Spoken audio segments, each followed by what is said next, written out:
YBR Infra's duplex villas, 90 lakhs onwards near Adipatla, Hyderabad.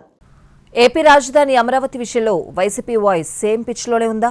మొదటి నుంచి అమరావతికి తాము వ్యతిరేకం కాదు, లక్షల కోట్లు ఖర్చు పెట్టి ప్రజలపై భారం వేయడానికే వ్యతిరేకమంటూ చెబుతూ వస్తున్న వైఎస్ జగన్ మరోసారి సేమ్ వాయిస్ రిపీట్ చేశారా?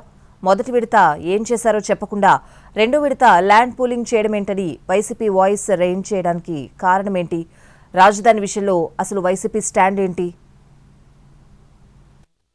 రాజధాని అమరావతి అంశంపై వైసీపీ వైఖరిలో ఎలాంటి మార్పు లేదని మరోసారి స్పష్టమైందే.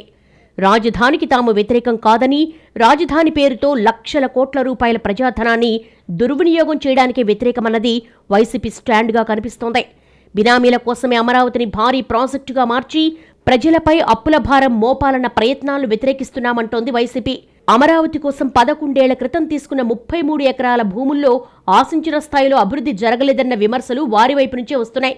కమర్షియల్, రెసిడెన్షియల్ ప్లాట్లు ఇస్తామని చెప్పినా అవి ఆచరణలో పూర్తి స్థాయిలో అమలు కావటం లేదన్న ఆరోపణలు వినిపిస్తున్నాయి. పైగా మంచి డిమాండ్ ఉన్న ప్రాంతాల్లో ప్లాట్లు ఇవ్వకుండా ఎక్కడో మారుమూల కేటాయిస్తున్నారంటూ ఆవేదన వ్యక్తం చేస్తున్నారు రైతులు. ఇలాంటి పరిస్థితుల్లోనే ప్రభుత్వం ఇప్పుడు రెండో దశ భూసేకరణకు సిద్ధపడటం పట్ల రైతుల్లో కాకుండా సామాన్య ప్రజల్లోనూ అనేక సందేహాలు వ్యక్తమవుతున్నాయంటున్నారు వైసీపీ నేతలు.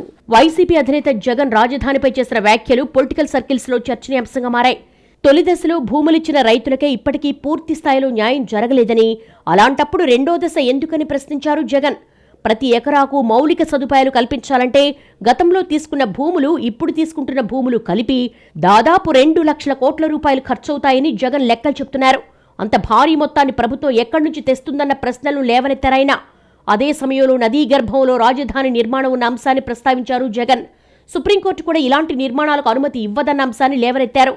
గుంటూరు, విజయవాడ నగరాల మధ్య రాజధాని అయితే త్వరగా ఓ మహానగరం తక్కువ ఖర్చుతోనే అభివృద్ధి చెందుతుందన్నది జగన్ ఆలోచనగా కనిపిస్తోందని భావిస్తున్నారు పరిశీలకులు. ఇప్పటికే రెడీమేడ్ సిటీలుగా ఉన్న ఈ రెండు ప్రాంతాల మధ్య రాజధాని అభివృద్ధి చేస్తే దేశంలోని ఇతర రాష్ట్రాలు రాజధాని నగరాలతో త్వరగా పోటీ పడొచ్చని, అందుకే జగన్ అలా మాట్లాడి ఉండవచ్చంటున్నారు. అమరావతి నిర్మాణం కంటే ఉన్న నగరాలు అభివృద్ధి చేయడం అనేది జగన్ అభిప్రాయంగా కనిపిస్తోంది. మరోవైపు రైతు సమస్యలను కూడా ప్రస్తావించడం ద్వారా జగన్ వారి పక్షాన నిలబడతామని క్లారిటీ ఇచ్చే ప్రయత్నం కూడా చేసి ఉండొచ్చని భావిస్తున్నారు. చాలా రోజుల తర్వాత అమరావతి అంశాన్ని కదిపి జగన్ కొత్త చర్చకు తెరతీశారని రాజకీయ వర్గాలు భావిస్తున్నాయి.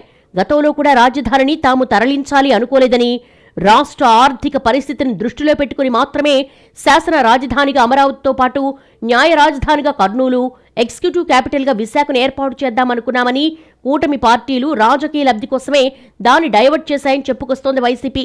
అమరావతిలో నిర్మాణాలు చేపట్టాలంటే పునాదులేయడానికి, నీళ్లు తోడిపోయడానికి వేల కోట్ల రూపాయల ఖర్చవుతుందని ఆరోపిస్తున్నారు. అయితే జగన్ కామెంట్స్ పై సీఎం చంద్రబాబు సహా మంత్రులు రియాక్ట్ అయ్యారు. అమరావతిపై జగన్ మరోసారి విషం చిమ్ముతున్నారని మండిపడ్డారు.